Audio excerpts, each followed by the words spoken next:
क्या करें बताओ, किस तरह का प्रॉब्लम डिस्कस करना है? लास्ट क्लास में किए थे वो करना है? जो भी डाउट है मैम क्लियर कर दीजिए। बताइए क्या डाउट है, वो तो आप ही बताएंगे, मुझे तो पहले से पता चलेगा नहीं, सपना तो आता नहीं है। बताओ क्या डाउट है, क्या क्लियर करना है?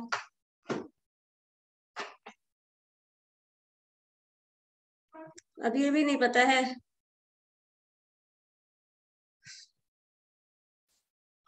इतने स्मार्ट बच्चे तुम लोग कैसे बन गए? मैम भगवान बना दिए मैम। उनको थोड़ा शुक्रिया अदा करो। प्रॉब्लम है, प्रॉब्लम क्या है पता ही नहीं। मैम फिर कॉपी निकालना पड़ेगा ना मैम, घर जा रहे हैं। तो कॉपी नहीं निकालोगे तो पता कैसे चलेगा? पैक कर दिए मैम। टॉपिक याद है? फॉर्मूला पूछे हम, चलो आज तुम लोग का क्वेश्चन आंसर कर लेते हैं, फॉर्मूला पूछ लेते हैं, ठीक है? बहुत लोगों को याद होगा, ठीक है? वैसा करते हैं, क्वेश्चंस ही पूछ लेते हैं। अगर आता है तो ठीक है, नहीं आता है तब भी कोई बड़ा पनिशमेंट तो मिलने नहीं वाला है बहुत ज्यादा। तो ठीक है, बताओ क्या करते हैं क्वेश्चंस। फॉर्मूला जो जो लिखे हैं ना उससे रिलेटेड क्वेश्चंस पूछते हैं।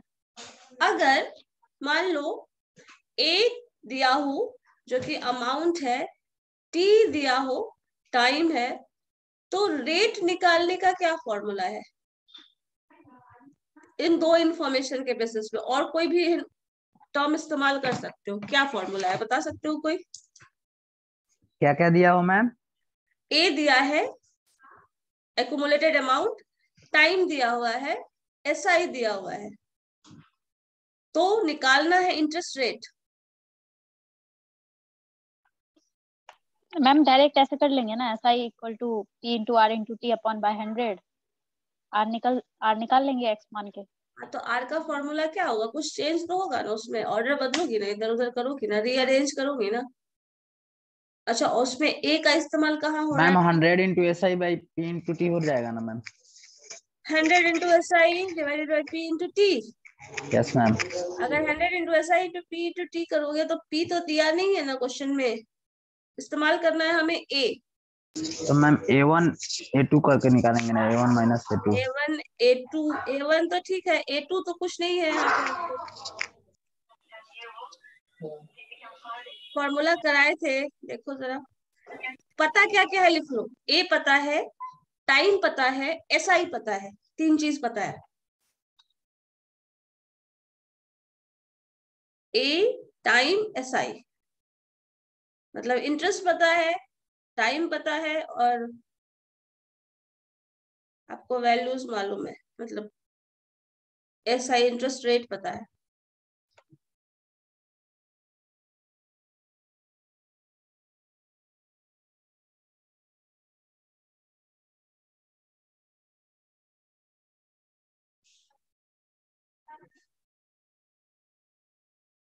नहीं पता किसी को? मैम हाँ बोलिए। Amount equal to P bracket में 1 plus R R by N. एक बात बताओ रुचि, जब पी दिया ही नहीं है तो पी कैसे पता करोगी तुम?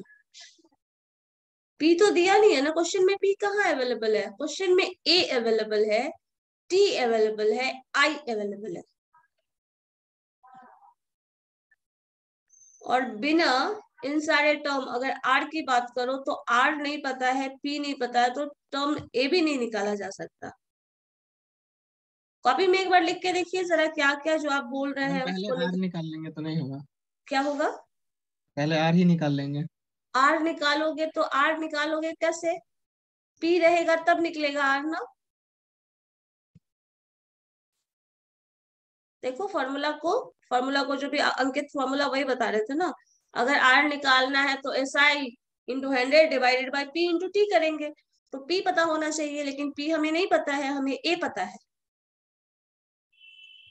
है ना? तो मैम A पता है तो A equal to P plus S I होता है ना, वहां से P निकाल लेंगे। हाँ, तो वहां से P पता चल जाएगा, SI पता है। यस मैम, ऐसा ही तो पता है। हाँ, तो फिर निकाल सकते हैं। तो यहाँ पे पूरा स्टेप बताना पड़ेगा ना, या फिर इसका डायरेक्ट फॉर्मूला भी एक है R निकालने का, A इंटू 100 है। देखो लिखा था, ये फॉर्मूला मैंने लिखाया था, A into 100 divided by term है कुछ, A इंटू SI करके, देखो लिखा हुआ है। सेकेंड या थर्ड फॉर्मूला यही लिखवाए थे।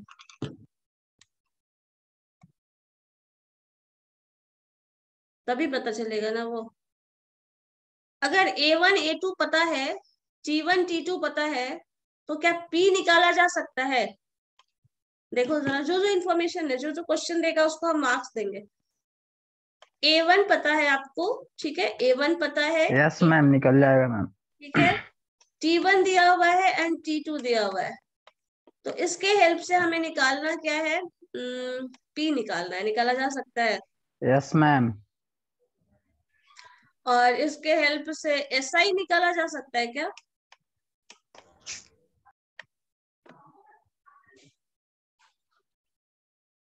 इन सब के हेल्प से A1 A2 दिया हुआ है, T1 T2 दिया है, SI निकालना है हमें।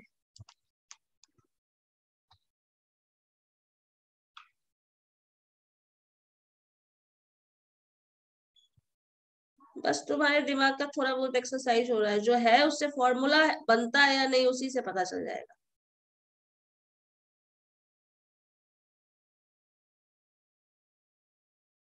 P तो निकल जाएगा, चलो एक नंबर मिल गया, ये आ जाएगा। SI निकाल सकते हैं।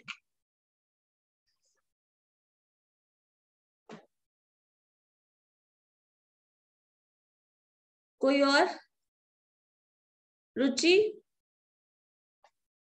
संदीप, बताइए, बन सकता है, SI आ सकता है। अभिनव, तुम बताओ।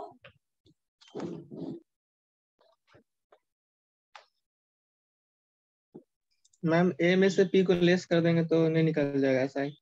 A में से P को निकाल देंगे तो SI निकल जाएगा, ठीक है।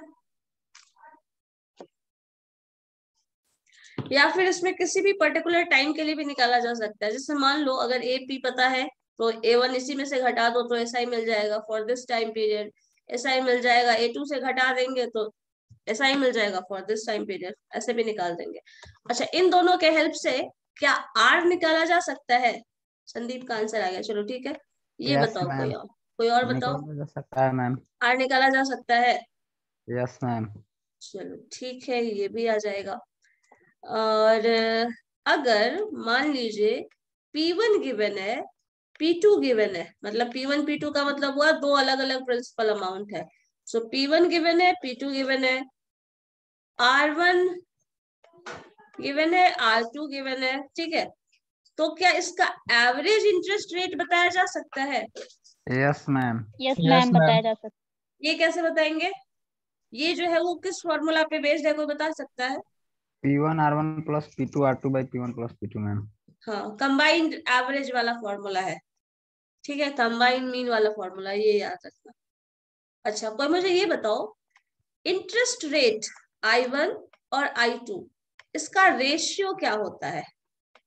इसके रेशियो का फॉर्मूला बता दो, I1 divided by I2। Ma'am वही PRT होगा मैम, I1 का फिर by ma'am PRT T1 R1 I2 T1 का मैम। अपॉन में P2 R2 T2। अच्छा, उसका कोई और फॉर्म भी है?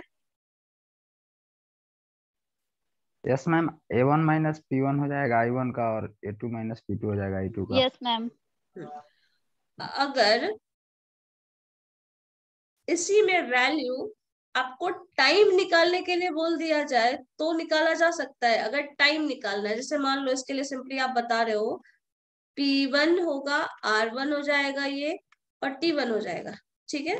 इसी तरह P2 है, R2 है और T2 है, ठीक है।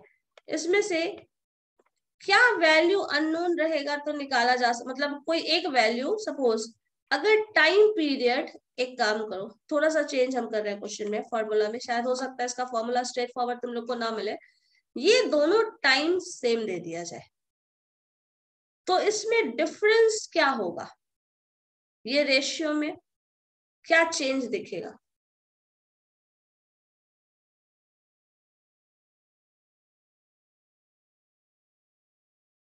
टाइम दोनों का सेम कर दिया जाए तो इसके रेशियो में क्या डिफरेंस आएगा?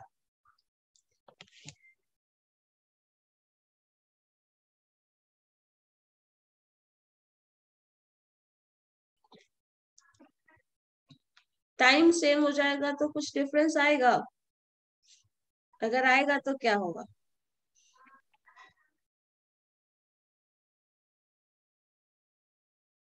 नहीं आइडिया है? मैम टाइम सेम होगा तो फिर तो कैंसिल हो जाएगा ना। टाइम कैंसिल हो जाएगा तो डिफरेंस क्या होगा पी और आर में? मतलब इंटरेस्ट रेट अलग हो, यही हो सकता है ना। इस केस में अगर दोनों का रेशियो दो अलग अलग रेशियो हो तो ये दोनों तो कैंसिल हो गया, ठीक है, कोई बात ही नहीं है। P1 R1 अलग है, P2 R2 अलग है, मतलब दोनों का अमाउंट अलग है और इंटरेस्ट रेट भी अलग होगा, तभी दोनों डिफरेंट होगा। या फिर मान Yes, लो ma'am. अगर ये बोल दिया जाए the value of this is 1, the value of this is 1,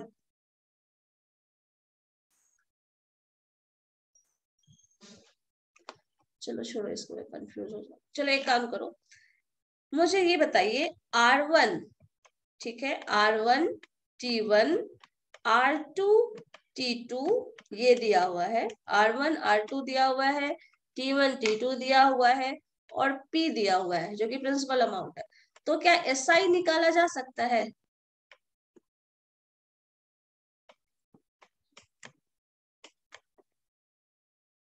सिर्फ 2-3 लोग आंसर कर रहे हैं, सिर्फ उन्हीं का हम मार्क्स देंगे।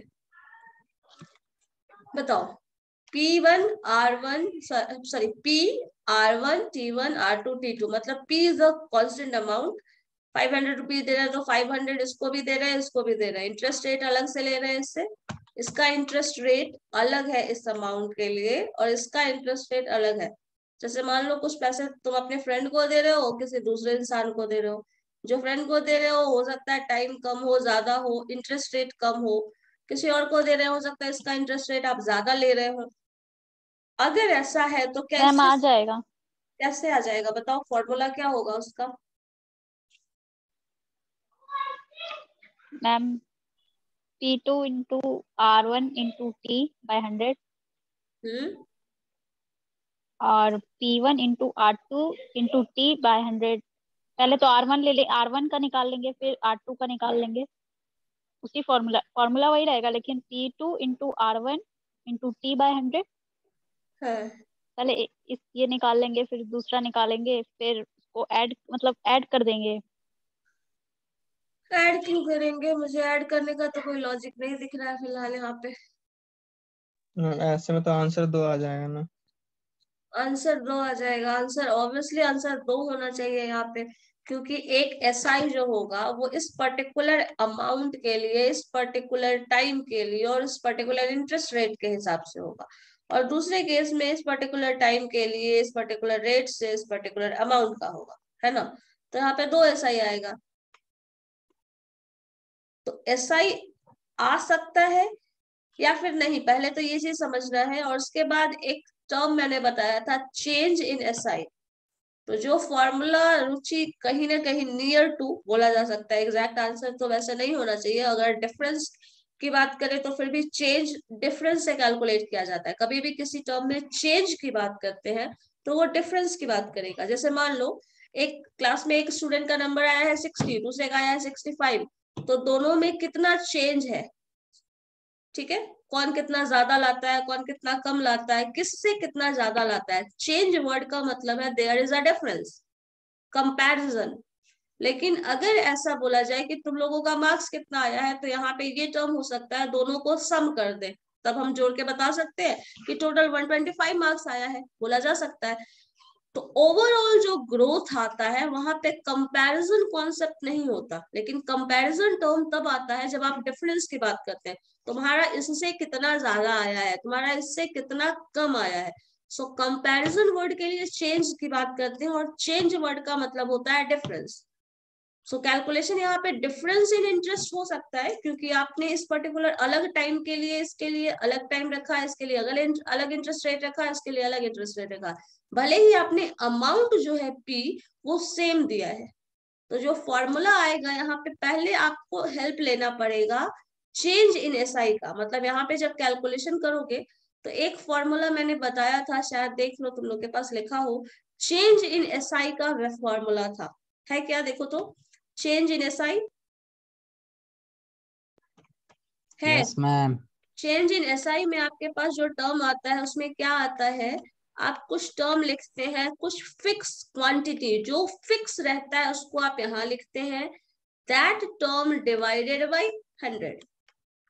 था ना यही अंकित? यही था, देखो जरा, फिक्स टर्म है, यही था मैम। डिवाइडेड बाय 100, जो भी अमाउंट फिक्स है, तो P फिक्स है इसलिए P यहाँ रहेगा। उसके बाद हम डिफरेंस लेते हैं चेंज इन SI में, तो डिफरेंस टर्म का हम यहाँ पे वैल्यूज निकालते हैं। अगर R1 है तो ये R1 ध्यान देना, minus R1 T1 ma'am PT/100 था ना मैम? PT बाई 100, हाँ उसमें एक सेकंड बता रहे हैं उसका क्या है अंकित। R1 T1 minus R2 T2, इसके केस में अच्छा, ये आ उसमें जाए। PNT फिक्स था मैम। हाँ उसमें P एंड T फिक्स था। अगर यहाँ पे फिक्स टर्म ये आता है, P फिक्स है तो P यहाँ पे, इसी में चेंज इन SI का फॉर्मूला ये भी हो सकता है, P इंटू T कर लो, डिवाइडेड बाई 100 कर लो, और यहाँ पे आप R1 माइनस R2 करो। तो यहाँ जो डिफरेंस लिया जाता है वो वैल्यू लेते हैं जो वेरिएबल बदल रहा है। जो फिक्स वेरिएबल है, फिक्स टर्म है, उसको आप बाहर लिखते हैं। अब इसका फॉर्मूला ये भी हो सकता है, इसका फॉर्मूला आप यहाँ पे मान लो RT भी लिख सकते हैं, RT बाई 100 कर लो, यहाँ पे आ जाएगा क्या, change in principle amount, so P1 minus P2 लिखोगे, इससे बहुत सारा फॉर्मूला बन जाएगा, है ना। R फिक्स है, इंटरेस्ट रेट फिक्स है, तो यहाँ पे P1 T1 minus P2 P2 T2 लिख सकते हो, तो ये वैल्यू हो जाएगा। तो इसका बहुत सारा फॉर्मूला है, लेकिन यहाँ पे जो वैल्यू निकाले हैं आप, चेंज इन SI की बात कर रहे हैं, तो P आपको पता है, R1 T1 पता है, चेंज इन SI पता चल गया। और चेंज इन SI अगर आपको पता है तो T1 पता है, R1 पता है, P पता है, तो यहाँ से SI भी निकल सकता है, दोनों SI निकल सकता है। तो इसके लिए इतना करने का जरूरत भी नहीं है हमें। P पता है, R1 T1 पता है, P पता है, R2 T2 पता है, तो SI निकाला जा सकता है, जो कि 2 SI निकलेगा इसमें। चेंज इन SI पूछा जाए तो ये होगा, मैंने सिर्फ SI पूछा था, तो SI का तो सिंपल सा फॉर्मूला है, P R1 T1 जो संदीप बता रहे थे। यहाँ पे आपका ये वैल्यू हो गया डिवाइडेड बाई 100, यहाँ से 2 SI निकल जाएगा, एक सिंपल इंटरेस्ट निकलेगा फॉर दिस वैल्यू और दूसरा सिंपल इंटरेस्ट निकलेगा फॉर दिस वैल्यू। दोनों को अलग अलग निकाल के चेंज इन SI भी निकाल सकते हो, या फिर एक फॉर्मूला डायरेक्टली ये इस्तेमाल करो, तो एक ही जगह दोनों का कैलकुलेशन का आंसर आ जाएगा, है ना। समझ आया डिफरेंस क्या है? क्लियर है अंकित, संदीप, रुचि? Yes ma'am. यहाँ पे आप प्लस साइन बोल रहे थे, प्लस साइन का क्या सिग्निफिकेंस था, बता सकती हो क्या? मैम मुझे लगा कि दोनों को ऐड करके निकाल लेंगे, निकलेगा तो अलग अलग ही दोनों, फिर उसको ऐड कर लेते। ऐड कर लोगी तो फिर तो दोनों का इंटरेस्ट रेट हो जाएगा, ठीक है, दोनों का सम इंटरेस्ट रेट सम हो जाएगा, ठीक है।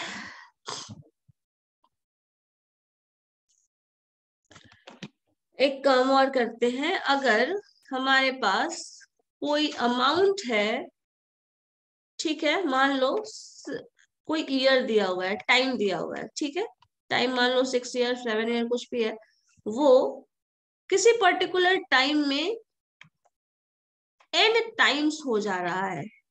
एग्जाम्पल हम डाल देते हैं यहाँ पे, मान लीजिए 6 ईयर में डबल हो जा रहा है, डबल 2 टाइम्स, तो n का वैल्यू 2 हो गया और टाइम जो है वो 6 ईयर्स हो गया, ठीक है। तो इंटरेस्ट रेट R क्या होगा, ये बता सकता है कोई? क्वेश्चन में सिर्फ तुमको दिया है T, N और R, सॉरी T और N दिया है, R निकालना है, प्रिंसिपल अमाउंट भी नहीं पता है, अमाउंट हमें नहीं पता, बस हमें बताना है एन टाइम हो जा रहा है, अब 2 टाइम 3 टाइम 4 टाइम कुछ भी हो सकता है, उसके बेसिस पे इंटरेस्ट रेट क्या होगा। है कोई फॉर्मूला इसका? बताओ।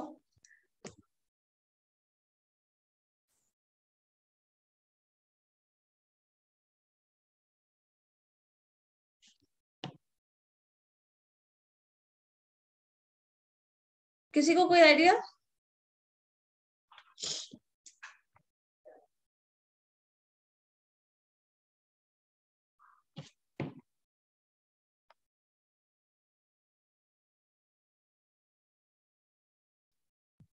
बताइए। टाइम दिया है, एन टाइम्स हो रहा है, ये दिया है।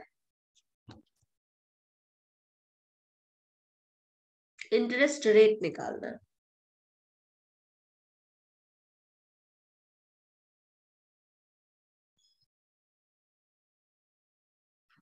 ऐसा क्वेश्चन हम लोग बनाए हैं शायद, एन टाइम्स वाला। अमाउंट नहीं पता होता है तो इसको एक्स मान के चलते हैं, सिंप्लीफाई करते हैं, आंसर बनाया हुआ है, सॉल्व किया हुआ है, एकदम से बनाया हुआ तो है। बताओ। मैम सिंपल इंटरेस्ट का फॉर्मूला भी तो लग सकता है ना? सिंपल इंटरेस्ट का फॉर्मूला लगाने के लिए हमें चाहिए होता है पी, आर और टी। लगाओ, लगा के बताओ अल्टीमेटली क्या आएगा, आर का वैल्यू क्या आएगा, ये बताओ मुझे।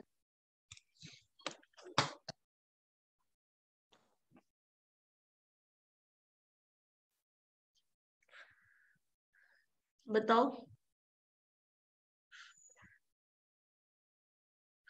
मैम अंकित। 16.6 आएगा। 16.6 आंसर आ रहा है, मतलब इस डेटा के लिए। Yes ma'am. आर अच्छा, आर निकाले किस फॉर्मूला से वो बता सकते हो Sandeep? R is equal to क्या लिखे हो?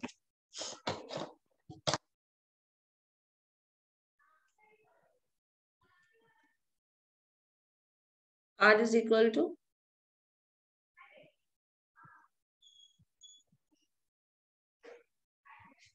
संदीप कैलकुलेशन किए, बस उसका फॉर्मूला बता दीजिए क्या किए। आर इज इक्वल टू क्या लिखा? मैम कैलकुलेशन नहीं किया, डायरेक्ट। अरे मैम इतना डायरेक्ट आना आंसर चाहिए। बता रहे हैं, डबल हो रहा है इसलिए। Yes ma'am. तो बिना कैलकुलेशन, कुछ तो कैलकुलेशन करके बताओगे ना, ऐसे ही अंदाजा तो नहीं लगाया जा सकता, तुक्का मार के तो आंसर देने लायक नहीं है। कुछ तो तरीका होगा ना, तुकबंदी का भी, तुक्का लगाने का भी तो कोई तरीका होता है। इंटरेस्ट रेट का वैसे फॉर्मूला क्या होता है? S I into 100। कुछ नहीं पता है इतना तो कर ही सकते हैं, एस आई इंटू 100 कर लेते हैं, डिवाइडेड बाई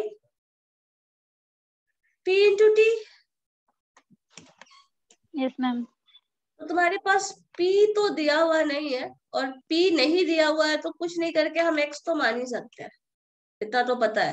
क्वेश्चंस ऐसे बनाए हैं डबल होने वाला इतने टाइम में, तो X तो मान ही चल सकते हैं, और डबल हो रहा है that means X is the principal amount and X is the interest, क्योंकि यही वैल्यू मिलेगा। X प्लस X 2X हो गया, तो X का वैल्यू, SI का वैल्यू X इंटू 100 करोगे, this whole term divided by P। P का वैल्यू ऑलरेडी X है और T का वैल्यू 6 इयर्स है, तो यहां से डिफाइन करोगे ना, X X कैंसिल हो गया, यहाँ से 6 से इसको डिवाइड करोगे तो 6 का वैल्यू जो भी डिफाइन करने के बाद आ रहा है, ठीक है, वो होगा आंसर हमारा। तो मैम मेरा तो सही ना है आंसर 16.6।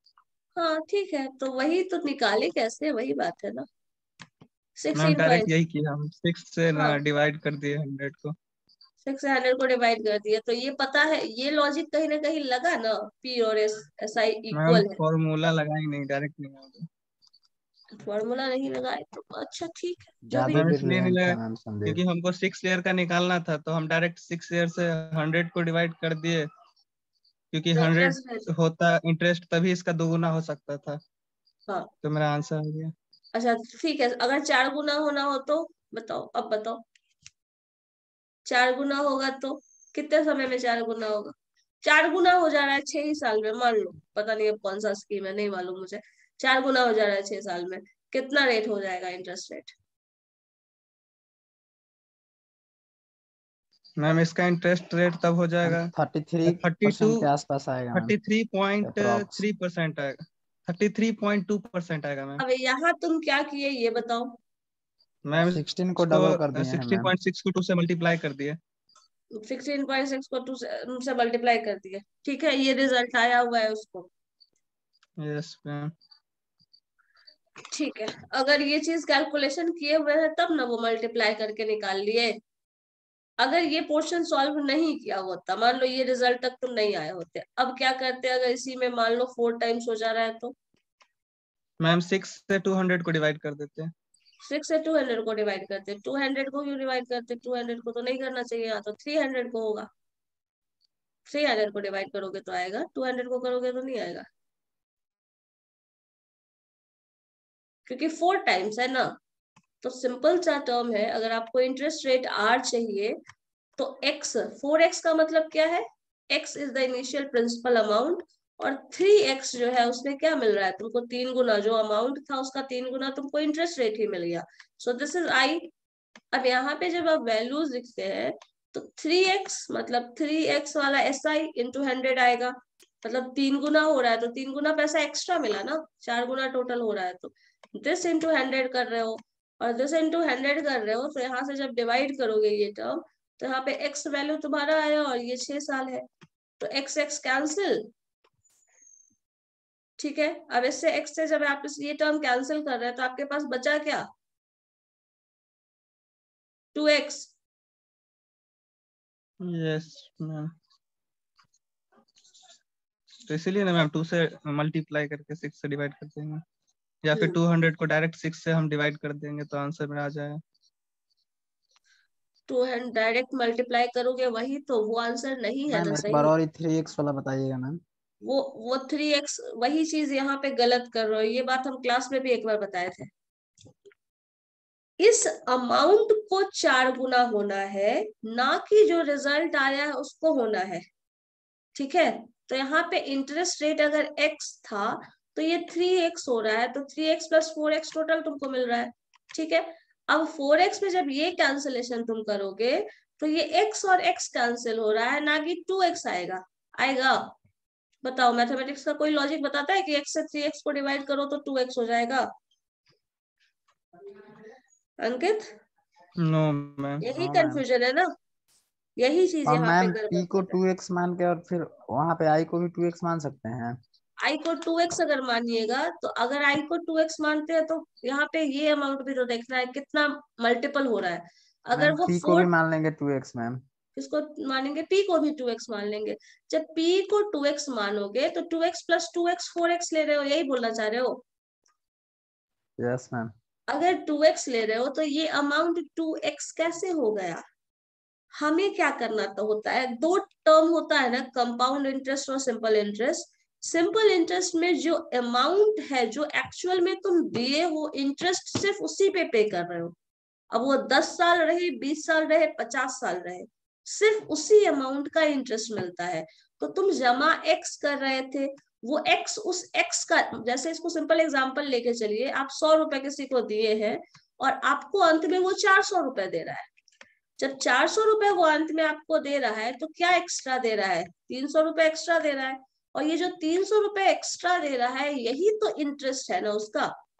और ये इंटरेस्ट किस पे मिला है? इस 100 रुपए पे ही ये इंटरेस्ट मिला है। ठीक है, अब 100 से अगर इसको डिवाइड करते हो, जो कि यहाँ हम कर रहे हैं, x से 3x डिवाइड करने वाला टर्म, इसको मान के चलो, तुम 100 रुपए ही मान के चलो सपोज, तो यहाँ 300 रुपए दिए आप, 300 रुपए इंटरेस्ट आया, 300 रुपए इंटू 100 रुपए ये लिए आप, डिवाइडेड बाई 100 रुपीज कर रहे हैं, तो 100 से जब इसको आप डिवाइड करेंगे तो आंसर क्या आएगा? 3 आएगा। 6 इयर्स है तो 6 इधर हो जाएगा। अब आपको जब सिंप्लीफाई कर रहे हो तो this is what, 300 divided by 6, तो इसका मल्टीपल जो है, इसका जस्ट डबल करना, आंसर यहाँ पे नहीं होगा। ये डबल करने से क्या होता है कि जैसे आपने 6 साल में अमाउंट डबल किया, उस डबल को फिर से दोबारा से फिक्स कर दे रहे हो, तो वो डबल अगले 6 साल में हो जा रहा है। ये काम आपके क्लास में भी एक क्वेश्चन में किया था, शायद याद है? आया याद संदीप? मैंने बताया था शायद रुक के वहां पे, यस मैम। है ना? यस मैम, संदीप को बताई थी। वही स्पेसिफिक पॉइंट पे मैंने ये चीज बताया था कि आप डबल का डबल जो कर रहे हैं ना, इसमें टाइम का ड्यूरेशन वाला क्वेश्चन मैंने बताया था कि इतने कितने समय में डबल हो जाएगा। तो 6 साल का 12 साल आप लोग बता रहे थे आंसर, क्वेश्चन भी शायद मुझे याद आ रहा है। 6 साल में कोई डबल अमाउंट हो रहा है तो उसका 4 टाइम्स कितना होगा, तो तुम लोगों ने 12 साल बोला था, जिसका एक्चुअल आंसर 18 साल था, यस मैम। है ना। तो यस एक्चुअल मैम। आंसर 18 साल था, तो वो उस अमाउंट का 4 गुना हो रहा है, ना कि जो तुम अभी निकाले हो 6 साल में जो डबल हो गया उस डबल का फिर से डबल कर रहे हो, वो यहाँ नहीं हो रहा है। यही चीज यहाँ पे करना पड़ेगा। तो ये चीज आपका 6 से, अब इसको जो डिवाइड करके लाओगे 50%, ये आंसर हो जाएगा। मतलब इंटरेस्ट रेट अगर 50% है तो 6 साल में डबल हो जाएगा, सॉरी 4 टाइम्स हो जाएगा, नॉट डबल। डबल तो इसी रेट से हो जा रहा है ना, 4 टाइम्स हो जाएगा। समझ आया क्या कर रहे हैं संदीप, क्या गड़बड़ कर रहे हो? यस मैम, पता चल गया। उस इस इंटरेस्ट रेट को कभी डबल नहीं करिएगा, ये इंटरेस्ट रेट वो आंसर नहीं देने वाला है। और कभी भी इस टाइम से भी टाइम को डबल नहीं करो। कोई ये भी बोल सकता है, जैसे अगर पूछा जाए 6 साल में डबल हो रहा है तो उसका 4 टाइम्स कितने दिन में होगा, तो 12 साल नहीं होगा उसका आंसर। ये चीज बताए थे उस दिन भी, बताए थे आप, ठीक है। तो आंसर रेट निकालने का क्या होगा, जितना टाइम। अब इसका देखो शॉर्ट फॉर्मूला क्या था, जो मैंने पूछा था, जो मेरे पूछने का मतलब था वो ये था कि अगर आप किसी अमाउंट को दे रहे हैं, हमें नहीं पता क्या अमाउंट है वो, तो इंटरेस्ट रेट किस परसेंट से, जितना टाइम्स हो रहा है, जैसे n टाइम हो रहा है तो n-1 टाइम्स इंटू 100 कर दोगे, डिवाइडेड बाई t कर दोगे, तो ये तुम्हारा इंटरेस्ट रेट दे देगा परसेंटेज में। इतना करने का जरूरत ही नहीं पड़ेगा तुमको। और ये फॉर्मूला जो बना है उसी को फॉर्मूला से बना है जो अभी जस्ट हम बता रहे थे, जिसमें 3x कितना टाइम्स हो रहा है अमाउंट, क्वेश्चन फिर से वापस से देख लो, 4 टाइम्स हो रहा था अमाउंट, x का 4x हो जा रहा था, 6 साल में हो रहा था। तो यही चीज यहाँ कर रहे हैं, n-1 मतलब 4x माइनस x, तो 3x, 3 मतलब 3 टाइम x का जरूरत ही नहीं है, x कैंसिल हो जाता है अंत में, 3 इंटू 100 डिवाइडेड बाई टाइम। जो 6 साल 12 साल जो भी डाल रहे हो वो डालो, आंसर आ जाएगा। इसे सिंप्लीफाई करके निकालिए अल्टीमेटली। यहाँ 12 साल दिया मैंने, 6 साल है तो 6 ही साल डालोगे, 6 साल क्वेश्चन में है तो 6 साल डालोगे, 12 साल है तो 12 साल डालोगे, जितना भी ईयर है वो स्पेसिफाई कर देना है। 6 ईयर है तो इसका आंसर वही 50% आ जाएगा तुम्हारा। ठीक है, समझ आया ना।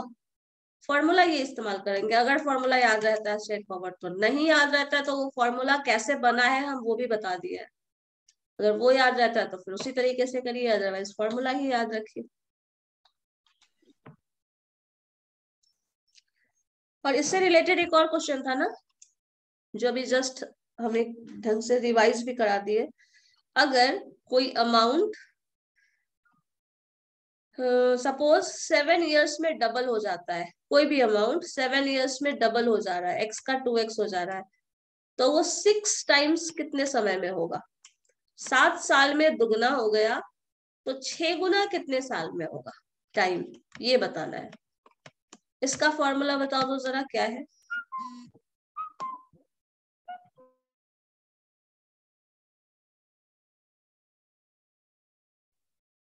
बताइए,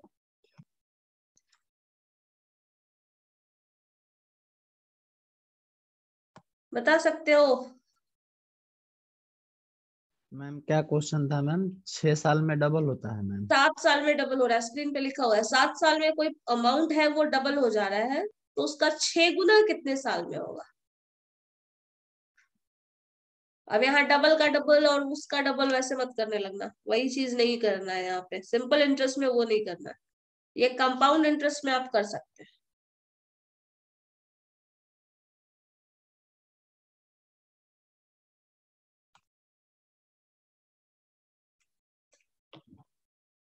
डबल का डबल नहीं होता है।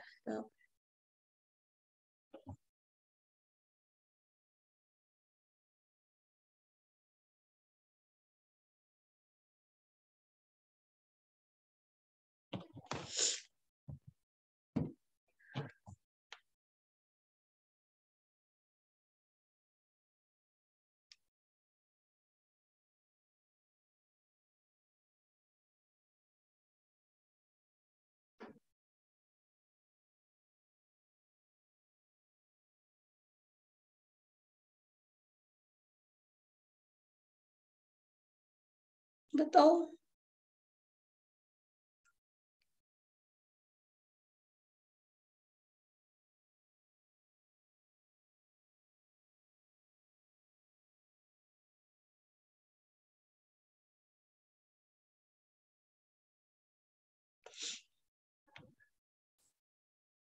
इसके लिए भी फॉर्मूला लिखवाए थे हम।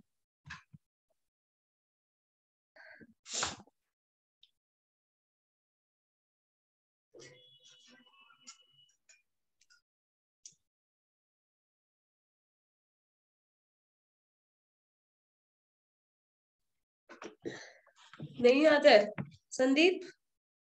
क्वेश्चन भी कराए हुए हैं, तुम लोग का याददाश्त बड़ा खराब है। मैम 85 आ रहा है मैम, गलत लग रहा है। 85 साल लग जाएगा।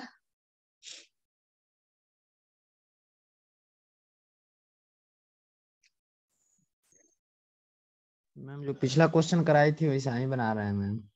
वैसे बना रहे, हाँ ठीक है, वैसे भी बना सकते हैं। उसमें अच्छा, उसमें टाइम निकालना है ना? हाँ ठीक है, वैसे बना सकते हो। उसका ऐसे फॉर्मूला सिंपल भी है, जो आपको निकालना है, m टाइम निकालना है तो 6 - 1 that is 5 divided by double हो गया है तो डबल का 2 - 1 1 हो जाएगा, इनटू कितने साल में हुआ है 7, ये हो जाएगा, ये आंसर आ जाएगा, 35 ईयर हो जाएगा। अगर जिस क्वेश्चन जिस फॉर्म से बना 35 ईयर मैम। 35 होगा। अब जिस जैसे बना रहे थे वैसे बनाएंगे तो उससे भी हो सकता है, 7 साल में डबल हो रहा है तो पहले ये और 100 निकालना। Into SI by P into T पे भी बन जाएगा मैम। उससे भी बन जाएगा। तो यहाँ पे पहले यहाँ निकालना पड़ेगा हमें वैल्यूज क्या है। तो इस केस में अगर निकालेंगे तो हमारे पास एक्युमुलेटेड अमाउंट जो है वो क्या हो जा रहा है, 6x है। तो हमारे पास x जो है वो प्रिंसिपल अमाउंट है और 5x जो है वो हमारे पास SI है। वही ब्रेक करके लिखने का जरूरत ऐसे है नहीं, बार बार लिख देते हैं, याद रहे तुम लोग। अब यहाँ से निकालना है टाइम, तो टाइम का फॉर्मूला हमें पता है क्या होता है, SI इंटू 100, ये तो रहेगा ही, न्यूमरेटर में वही टर्म रहेगा, divided by P into R, यही है ना। लेकिन R तो हमें यहाँ पता है नहीं, तो पहले हमें R यहाँ से निकालना पड़ेगा, इस वाले सेक्शन से। तो इस सेक्शन से जब R निकालोगे तो P और R यहाँ मल्टीप्लाई कर सकते हो, ये तरीका है सिंप्लीफाई करने का। तो आप R यहाँ से निकालिए तो इंटरेस्ट रेट इससे क्या आ रहा है, x कैंसिल हो जाएगा, 100/7, 100/7 सिंप्लीफाई करोगे तो क्या आएगा आंसर, 134, 14 पॉइंट समथिंग ना। सो 14 पॉइंट समथिंग ये वैल्यू रख के सिंप्लीफाई करो, इतना करो। या फिर इसका एक फॉर्मूला डायरेक्ट है जो अभी जस्ट हम बताए, R is equal to m-1 divided by n-1 and this whole term into 100। ठीक है, ये है। और अगर ये टर्म आता है तो इंटरेस्ट रेट, और नहीं तो आपको निकालना तो टाइम है, तो टाइम निकालने के लिए कर लो t is equal to this term, this into given t। तो m टाइम्स निकालना है तो 6 - 1 दैट इज 5, n-1 जो कि डबल है तो 2 - 1 1 इंटू 100, और इंटू टाइम ये दिया, सॉरी 100 नहीं, रेट नहीं निकालना है, 7 निकालना है, तो 7 5 जा 35, इसका आंसर ये निकालो। अगर ये फॉर्मूला पता है तो ये सिर्फ इतना ही काम है आपको करना। अगर फॉर्मूला नहीं याद है तो फिर इस रेट से पहले इंटरेस्ट रेट निकालो, इस वाले सेक्शन से जो नोन इन्फॉर्मेशन है उससे के बेसिस पे आर निकालिए, 14 पॉइंट समथिंग आर आ रहा है, उस आर को यहाँ पे रिप्लेस करिए, फिर ये कैलकुलेशन करिए तो उसे टोटल SI मिल जाएगा। तो दोनों में से जो भी सुटेबल लगे वो कर सकते हो। इससे ज्यादा कुछ तो था नहीं मुझे, और फॉर्मूला में कुछ था, एक और था ना शायद, अलग अलग पार्ट को अलग अलग इंटरेस्ट रेट पे देंगे तो क्या आएगा,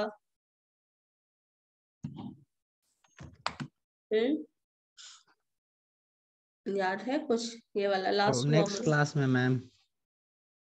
नेक्स्ट क्लास में तुम लोग पढ़ के तो आते नहीं हो कुछ, इस बार क्या करोगे पता नहीं। ठीक है, नेक्स्ट क्लास में ही करते हैं।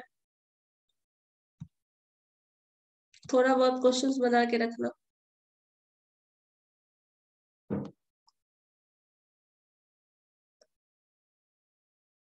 मार्क्स पास सिर्फ 3-4 लोगों को मिला है, बाकी को तो नहीं। चलो ठीक है फिर, ओके। Thank you ma'am.